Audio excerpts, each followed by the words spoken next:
हम मीडिया के सामने एक अपनी आवाज़ रखते हैं। हमारी एक आम आदमी पार्टी बनी कॉन्स्टिट्यूंसी के अंदर हो रहा है कि गरीबों के साथ सरासर गलत हो रहा है। बीजेपी के कुछ कार्यकर्ता अपनी पार्टी से निकलकर नाराज़ होकर के जो किसी वजह से बाहर हो गए, तो उनकी बाहर जाने की भी कोई कारण होगा, वजह होगी, क्यों निकले, किस लिए निकले। तो इसमें एक ही टोटल बात हमारी समझ में आ रही है कि बीजेपी के अंदर तानाशाही, फिरका परस्ती, परिवारवाद यही चल रहा है। गरीबों की कोई सुनाई नहीं हो रही, गरीबों की किसी जगह पे सुनाई नहीं, किसी दफ्तर पे सुनाई नहीं हो रही।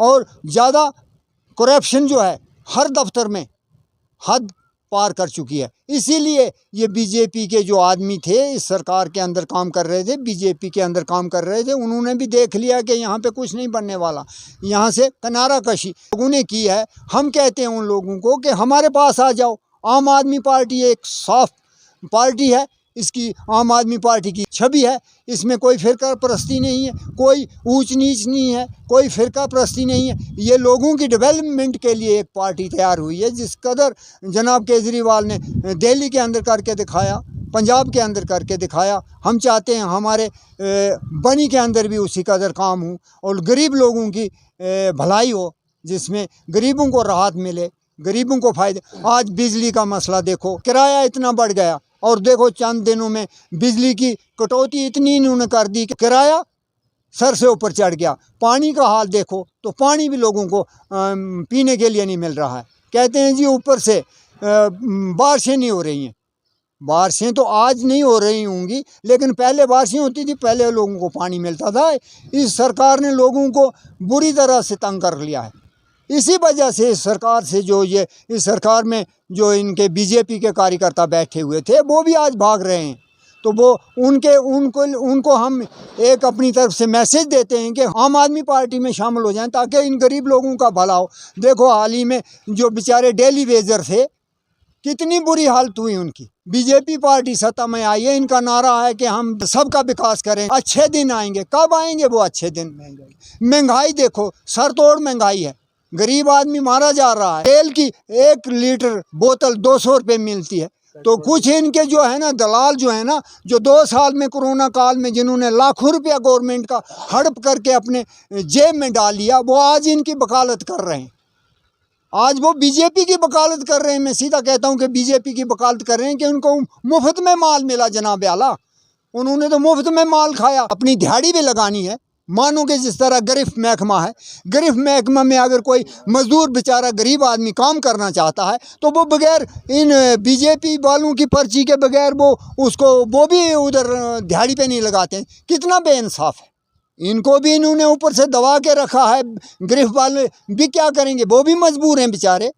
अगर इनकी सुनाई नहीं करते हैं तो हो सकता है उनकी भी यहाँ से उठा करके ये पोस्टिंग कहीं दूर फेंक देंगे। तो इनकी पार्टी का आदमी होगा जो इनके नक्शो कदम पे चलेगा, उसी का पर्ची मिलती है, उसी की दिहाड़ी लगती है, उसी की रोजी रोटी भी चलती है। गिरफ्त में ही चलती है और डिपार्टमेंटों में भी पर्ची चलती है बीजेपी की पर्ची हर महकमा में चलती है। कहाँ नहीं चलती है? अगर जंगलात में जाओ तो वहाँ भी इनकी चलेगी, दूसरे उधर फूड सप्लाई में जाओ तो उस आदमी को जिसकी पर्ची होगी उसको भी तो चावल का तोड़ा मिल जाएगा। ऐसे तो 1 किलो चावल मिलता है गरीब आदमी के बगैर। फ़ोन भी तो हो सकता है, फ़ोन भी कर सकते हैं। इनके हर सिस्टम है इनके पास। अब इनकी सरकार है ना, तो इनके बगैर ये कहते भी हैं कि बीजेपी के बगैर पता भी नहीं है। क्या मैसेज रहेगा बनी के यूथ के? दूर दराज इलाका है, ना कोई यहाँ स्पोर्ट्स ग्राउंड बन सका अभी तक, ना यहाँ पे कोई यूथ के लिए कोई प्रोजेक्ट डेवलपमेंटल लग सका, ना यहाँ पे कोई ऐसा साधन है रोज़गार का। यूथ परेशान है।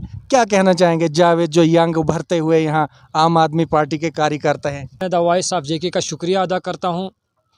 परसों जो यहाँ पे जो बीजेपी के प्रधान थे, उन्होंने जो बीजेपी से जो इस्तीफ़ा दिया, ये बहुत बड़ी बात है कि उन्होंने सच्चाई की आवाज़ उठाई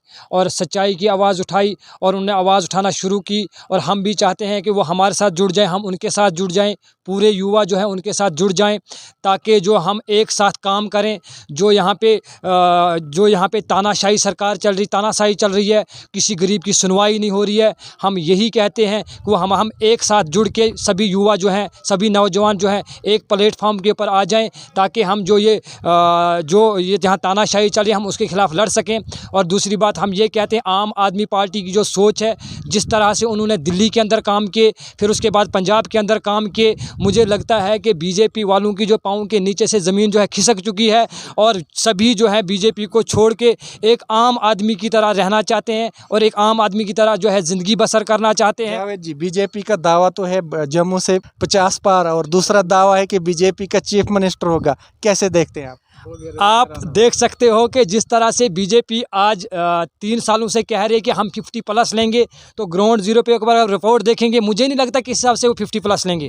अब अगर आप आवाज़ उठाएंगे, आम आदमी पार्टी इस वक्त जो है ताबड़तोड़ ज्वाइनिंगें हो रही हैं, और ये जो है इतने घबरा चुके हैं कि आम आदमी पार्टी जो है मुझे लगता है कि 88+ कहीं सीटें ना ले जम्मू कश्मीर के अंदर। इनकी 50, ये तो 50+ की बातें करती, कहाँ से लेंगे, कैसे लेंगे? इनके सिर्फ सोच है, ये सपने देखना आसान है, हम भी सपने देख रहे हैं कि हम ये करेंगे, लेकिन ग्राउंड के ऊपर काम करना पड़ता है। कहाँ से ये लेंगे?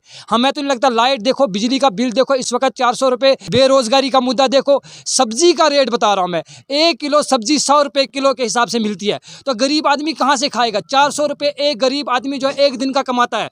आप अंदाज़ा लगाओ, अगर वो बेचारा उसके साथ सलाद भी खाएगा और भी अगर अच्छा खाना एक टाइम का खाएगा, तो उसको 1000 रुपये खर्चा होता है, तो कहाँ से करेगा? पेट्रोल की बात करो, तेल जो है, रसोई तेल जो है वो 200 रुपये केजी, पर केजी 200 रुपये उसका रेट है, तो कहाँ से ये 50+ की बातें करें? हमें तो नहीं लगता ये 50+ लेंगे, क्योंकि ये बेरोजगारी की बात नहीं करते हैं, ये फिरका वारियत को जो है बढ़ावा देते हैं। हमें बात करनी चाहिए बेरोजगारी के ऊपर, हमें बात करनी चाहिए तालीमी इदारों डेवलपमेंट के ऊपर, हमें बात करनी चाहिए हेल्थ को लेके। हेल्थ की हालात देखो आप, इन्होंने ठीक कहा परसों अमित जी ने कि इन्होंने तो जम्मू कश्मीर का बेड़ा कर, आधा बेड़ा घर को कर दिया है, लेकिन आधा अभी बकाया है। अगर सभी युवा जुड़ जाते हैं, ताकि जो हमारा जम्मू कश्मीर जो मतलब लुटने की कंगार के ऊपर जो पहुंचा है, हम उसको बचा सके। और दूसरी बात, जो आम आदमी पार्टी की जो सोच है, हम एक बात और मैं कहना चाहता हूं, अगर आम आदमी पार्टी बात नहीं करेगी, अगर आम आदमी पार्टी काम नहीं करेगी, तो हम भी युवा के साथ खड़े हैं, हम पार्टी से रजाइन देके उनके साथ खड़े हो जाएंगे और रोड के ऊपर उतरेंगे। अगर सियासत से नहीं, तो हम ताकत से अपने फैसले को मनवाएंगे। तहसील बनी हेडक्वार्टर, और यहाँ से कुछ लोग जो हैं इकट्ठे हुए हैं, क्या ये बोलना चाहते हैं, इन्हीं से जानेंगे। शुक्रिया सर, आपका बहुत बहुत धन्यवाद। हमारा इकट्ठा होने का मसला ये है कि कुछ युवा नेता हमारे जो थे बीजेपी में बैठे हुए थे, और युवा मोर्चा के उनको अहदे भी दिए गए थे, जिन अहदों पे वो काम कर रहे थे। जैसे मैंने सुना एक डिस्ट्रिक्ट वाइस प्रेसिडेंट था, ब्लॉक प्रेसिडेंट था, और भी लोग थे उनके साथ जुड़े हुए। तो कल परसों की बात है, हमने सुना कि उन्होंने रिज़ाइन किया, और सोशल मीडिया पे भी काफ़ी चर्चा में रहे वो लोग। और हम चाहते हैं कि अगर रिज़ाइन किया उन्होंने, तो हम चाहते हैं कि एक नौजवान का एक अलग ग्रुप बने, ब्लॉक की डेवलपमेंट की बात करें, जहाँ कोई भी ऐसा मसला होता है उस मसले पे, कोई भी मुद्दे पे बात करें, और इकट्ठे होकर हम सब उनके साथ चलें। तो हम उनके सहयोग के लिए आगे आते हैं, और चाहते हैं हम कि वो आके हमारे साथ एक जॉइंट कोऑपरेशन करें, और इकट्ठे होकर हम सब डेवलपमेंट के काम पे बात करेंगे। आप क्यों उनको सहयोग देना चाहते हैं? क्योंकि वो अपोजिट पार्टी में, उनकी विचारधारा अलग है, आप क्यों उनको वेलकम करते हैं? देखिए सर, विचारधारा अपनी अपनी पार्टी की अपनी अपनी विचारधारा होती है, पर लेकिन उनकी विचारधारा जो है, उन विचारधाराओं से वो पार्टी से इसीलिए इस्तीफा दिया उन्होंने, क्योंकि एक युवा बेरोजगार लोग जो हैं वो बेचारे बहुत तंग हैं इस ज़माने में। तो बेरोजगारी से उन्होंने हट के वो पार्टी से तंग है? सरकार से, बीजेपी से, या गवर्नमेंट से, या ब्यूरोक्रेसी से, या एडमिनिस्ट्रेशन से? किससे तंग है? देखिए, वो तंग तो सरकार से भी तंग है और ब्यूरोक्रेसी से भी तंग है। मुझे लगता है ऐसे उन्होंने रिज़ाइन नहीं किया क्योंकि उनकी कहीं सुनाई नहीं है, तभी रिज़ाइन किया पार्टी के अंदर। बीजेपी के कार्यकर्ता और बीजेपी में ही सुनाई ना हो तो फिर क्या बनेगा? ऐसा होता है कि एक बार पार्टी के अंदर फिरका प्रस्ती हो जाती है, 2 गुट बन जाते हैं, और एक गुट की सुनाई होती है, दूसरे की नहीं होती है। क्यों होती है? क्या को सेल्फ इंटरेस्ट होता है, पर्सनल इंटरेस्ट? कुछ लोग उसमें सेल्फ इंटरेस्ट के लिए लड़ते हैं, और कुछ लोग लोगों की डेवलपमेंट के लिए बात करते हैं। जो लोगों की डेवलपमेंट के लिए बात करते हैं उनके मुद्दे हल नहीं होते हैं, तो इसीलिए लोग फिर रिज़ाइन देते हैं। जो सेल्फ इंटरेस्ट के लिए जुड़े होते हैं, कोई बिजनेस के लिए जुड़ा होता है, कोई ठेकेदारी के लिए जुड़ा होता है, कोई अपने और काम करवाने के लिए जुड़ा होता है, तो वो लोग पार्टी के अंदर घुसे रहते हैं। तो जो जनरल डेवलपमेंट की जगह गरीब लोगों की बात करते हैं, तो लेकिन उनके काम नहीं होते हैं, वो उससे तंग आके रिज़ाइन करते हैं पार्टी से। तो मुझे लगता है कि उन्होंने उसी मुद्दे पर रिज़ाइन किया है, तो हम चाहते हैं उनके लिए वेलकम भी करते हैं, और हम उनके साथ हैं। जब भी हमें बुलाएं, जहाँ हम उनके साथ आए, मिले, हम डेवलपमेंट की बात के लिए आगे आएंगे, और ब्लॉक की डेवलपमेंट के लिए, गरीब लोगों की डेवलपमेंट के लिए हम उनके साथ हैं। इसी सिलसिले में हमारे साथ बड़े एक्टिव सरपंच हैं सुशील, इसी विषय पे बात करेंगे। जैसे बीजेपी के यहाँ से यूथ जो है कुछ अपने पदों से रिज़ाइन कर चुके हैं, क्या कुछ कहना है, कैसे देख? शुक्रिया अदा करता हूं कि आप यहाँ पर आए। ये हमें इस हालात का पहले ही पता था, क्योंकि जब ये नए आदमी जो एनसी कांग्रेस से उठ के बीजेपी में शामिल हो गए, जो बीजेपी वाले जो वर्कर थे उनको लताड़ दिया, पीछे कर दिया, हम वहीं के वहीं रहे। एनसी से आया, कोई कांग्रेस से आया, ये सब भगोड़े इकट्ठे हो गए बीजेपी में। ये तो ऐसा होना था जी, ये मेरे ख्याल से 2 साल पहले होना था, लेकिन ये 2 साल लेट हो गए हैं, क्योंकि बीजेपी के सिर्फ नाम के नेता हैं। इनके बीजेपी की जो सोच है इनके दिमाग में नहीं है। सबसे पहले मैं आपको बताऊं तो यहाँ पर टोटली बीजेपी जो फेल है, क्योंकि यहाँ के जो विधायक हैं वो इन लोगों को, इन नौजवान लड़कों को मोटिवेट नहीं कर सके। ना तो उनकी सुनाई है सरकार के अंदर। एक रूलिंग पार्टी के जितने भी वर्कर हैं, जब उनकी सुनाई नहीं है तो सुनाई किसकी है? लेकिन आज तक हम जो अपने बलबूते पे काम कर रहे हैं, चाहे लोगों के मसले हैं, डेवलपमेंट के मसले हैं, चाहे किसी किस्म के मसले हैं, अपने बलबूते के ऊपर काम कर रहे हैं। ये पार्टी वाले जो लोग हैं जिनके खुद फेल हो चुके हैं। अब सुशील सर, जैसे बीजेपी का दावा कि इस बार 50 पार, तो बीजेपी का चीफ मिनिस्टर तो कैसे देखते हैं? सबसे पहले मैं आपको बताऊं तो चीफ मिनिस्टर की बात करूं, बीजेपी टोटली जम्मू कश्मीर के अंदर फेल है। हमें काफ़ी ऑफरें आ रहे हैं पार्टी ज्वाइन करने के लिए, अभी तक हमने कोई डिसाइड नहीं किया है। लेकिन सबसे पहले जैसे पंजाब के अंदर, दिल्ली के अंदर जैसे ये आम आदमी पार्टी जो आ रही है, इसी तरीके के साथ देखते हुए जम्मू कश्मीर के अंदर जो इस वक्त जो पॉलिटिक्स में जो सियासत में जो हलचल मची है, मेरे हिसाब से आने वाले वक्त में ये झाड़ू जो है जम्मू कश्मीर के अंदर ये फिरेगा। और बीजेपी का मैं कहता हूँ कि 1-2 मुश्किल की सीट निकलेगी, नहीं तो नहीं निकलेगी। यूथ्स के लिए क्या मैसेज रहेगा सर, जिन्होंने ऐसा किया? आप कैसे देखते हैं और क्या मैसेज देते हैं उनको? सबसे पहले मैं मेरे जे बनी कॉन्स्टिट्यूंसी के जितने भी यूथ जो हैं, अब खुद अंदाज़ा लगाओ से यहाँ पर 15 साल से एनएचपीसी के डैम जो है यहाँ पर बनी हुई है। अब केजरीवाल जी कहते हैं कि हम बिजली फ्री देंगे, पानी फ्री देंगे।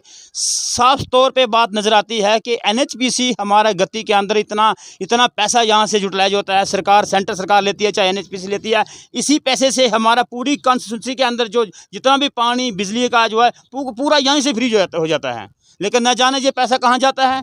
तो इस बार जो सरकार, जो सेंटर सरकार, जो हमारी जो आम आदमी पार्टी जो यहाँ पर आ रही है, मेरे ख्याल से ये झाड़ू पूरा फेर देगी। और बिजली पानी की बात है जो, क्योंकि यहाँ पर जम्मू कश्मीर के अंदर पानी है, यहाँ प्रोजेक्ट हैं, जहाँ इनकम है, हमें क्या ज़रूरत है सेंटर से लेने की। कहने का मतलब है कि नौजवान यूथ जो है पॉलिटिक्स छोड़ के एकजुट हो जाएं और इस सियासत बनी के अंदर जो पुराने सियासतदान बंदे हैं इनको पीछे हटाइए, नए सियासतदान आगे आइए, ताकि इस इलाके की डेवलपमेंट हो सके।